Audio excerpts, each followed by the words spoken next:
Hi guys, my name is Hannah and I'm here with Chris Haddad today. He's one of our really successful platinum clients in the dating and relationships niche. Chris, how are you?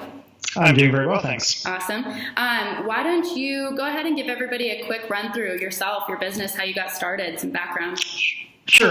So I started in online marketing about 15 years ago when I was the young age of 25, and kind of started off as a copywriter and became pretty good at that. Worked for a bunch of people in the online marketing space like Jeff Walker, Jeff Paul, a bunch of real estate investing stuff, etc. And then after about 5 years of that, I got sick of making other people rich because I kept doing that over and over again with sales letters that converted very well, sales videos that converted very well.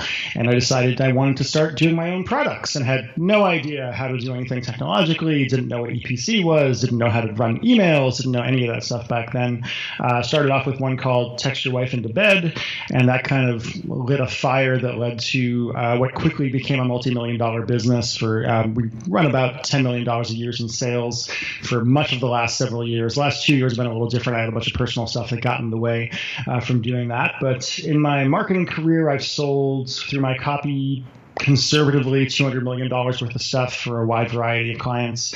I hope it doesn't sound horribly arrogant to say that I'm known as one of the best in the world at what I do. And then, of course, my Michael Fiore business, because I'm also known as Michael Fiore, internationally known relationship expert, does very well on its own. We have something like 9 or 10 products that we've done in relationship advice. I'm actually just starting to brainstorm a new one that should hopefully be out in 3 or 4 months after I actually write the damn thing and do the letter and all that stuff. And so I've done a bunch of stuff in copywriting and marketing. I'm known pretty well in that. People are always asking me to do courses on copywriting, though I never do. And I started doing some Facebook Live videos around this stuff, and you guys asked me if I would share this one. So why not? Yeah, we're really excited about it. Obviously, you create really great content for your customers. You've been doing it with ClickBank for 8, 9, 10 years. Something like that, yeah. And you, have recently created a video. It's short, but it's packed with really great information on how to add detail to your VSL, your sales copy. Your word specifically, hot detail. Why don't you, super hot. Can you kind of explain the importance or emphasize the importance of having like a strong VSL, a strong sales copy? Well, for me at least, my entire business is based off of having strong VSLs and strong sales copy. When I started in direct marketing for my own business as an entrepreneur, started my relationship advice stuff, I didn't know anything about traffic. I still don't know much about traffic, honestly. It's kind of this magical thing that I let other people figure out. For me, conversion is everything. And so like my entire thing, I basically just put offers up on ClickBank, and then affiliates found them, and then people were calling me up saying, hey, Chris, this is converting better than anything else on the platform.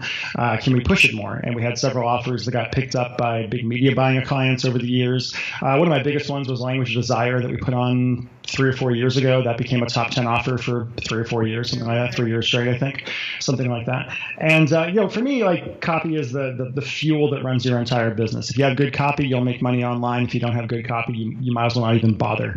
You can get all the traffic in the world, but if you can't convert it, you're wasting your time. So this video is a small portion of a speech that I give on storytelling, basically on how to do effective storytelling in marketing.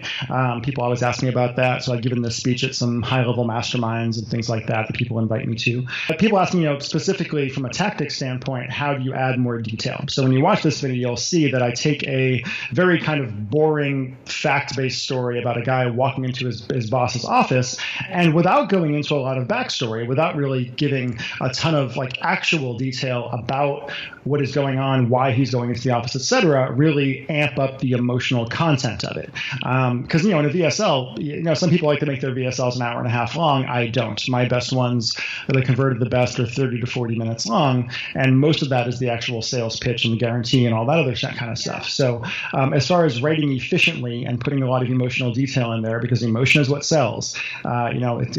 People do not buy on logic. No person has ever bought anything on logic in the entire history of humanity, and they're not going to. So hopefully this will be helpful to people. Yeah, exactly. And your video, obviously, it goes into really great detail at tugging at those heartstrings. So guys, we're going to lead you right into that video, so check it out. Okay, great. Thanks, Chris. Bye. So a basic story, I walked into my boss's office. Why? Why should I care, right? Now, if you just have that in your sales letter, people are going to be expecting a lot more to come after it, all right? But you can take that exact same thing and expand it out emotionally into something much better. So what if we said, for instance, I walked into my boss's office to ask for a raise? Okay, I can empathize with this a little bit, right? Now, do you notice when I say I walked into my boss's office to ask for a raise, you probably felt something a little bit. We've all kind of been there before. We've all kind of felt that anxiety come up when you're trying to tell somebody, hey, I think I've done a really good job and I think I deserve to be rewarded for it in some way, right?